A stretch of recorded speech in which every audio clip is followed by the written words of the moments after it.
సామాన్య మధ్యతరగతి కుటుంబాల సంక్షేమమే ధ్యేయంగా బీజేపీ ప్రభుత్వం జీఎస్టీలో సమూల మార్పులను తీసుకొచ్చిందని ఎమ్మెల్యే పాయల్ శంకర్ అన్నారు. ఆదిలాబాద్ జిల్లా కేంద్రంలోని ఎమ్మెల్యే క్యాంప్ కార్యాలయంలో ఏర్పాటు చేసిన మీడియా సమావేశంలో మాట్లాడారు. గతంలో ఉన్న 4 స్లాబ్లను 2 స్లాబ్లకు తీసుకుని రావడం సామాన్య ప్రజలకు మేలు జరిగిందన్నారు.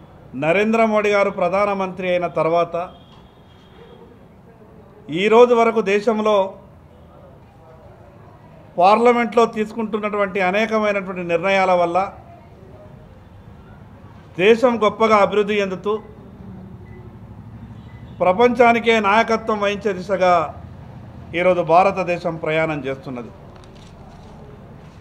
దానిలో భాగంగా గతంలో 4 స్లాబులుగా ఉన్నటువంటి జీఎస్టీ ఈరోజు 2 స్లాబులుగా చేసి కొన్నిటికి కేవలం ట్యాక్స్ లేకుండా జీరో ట్యాక్స్, రోజు ప్రజల అవసరాల కొరకు వాడుతున్నటువంటి నిత్యావసర వస్తువులపై దాదాపు 5%, మరికొన్నిటి మీద 18%, ఈ రకంగా దాదాపు దేశం మొత్తం మీద కూడా ఈరోజు జీఎస్టీని తగ్గించి పేదవాళ్లకు ఇంకా కొనుగోలు శక్తిని పెంచే విధంగా ఈ తెలంగాణ రాష్ట్రంలోనే దాదాపు 3,25,00,000 జనాభా వరకు ఈ యొక్క సదుపాయాల్ని తక్కువైనటువంటి జీఎస్టీతో లెక్కేస్తే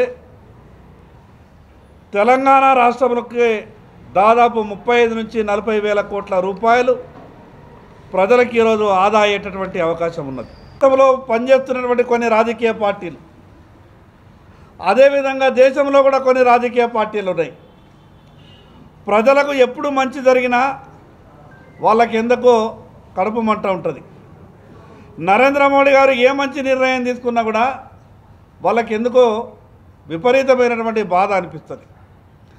గతంలో జీఎస్టీ అనేది ఈ దేశంలో అమలు కావాలని, దాని ద్వారా ట్యాక్సీకరణ సరళీకృతమవుతుంది, ఒక రాష్ట్రం నుంచి మరో రాష్ట్రానికి సరుకులు కొన్నా అమ్మినా కూడా ఏ ఇబ్బంది లేకుండా గొప్ప అవకాశమని జీఎస్టీ బిల్లు తీసుకొస్తే, ఒక పక్కకేమో ఆ జీఎస్టీ గతంలో మేమే ప్రయత్నం చేసినాం, దీంట్లో మోదీ గారి గొప్పతనం ఏమని లేదని మాట్లాడిండు.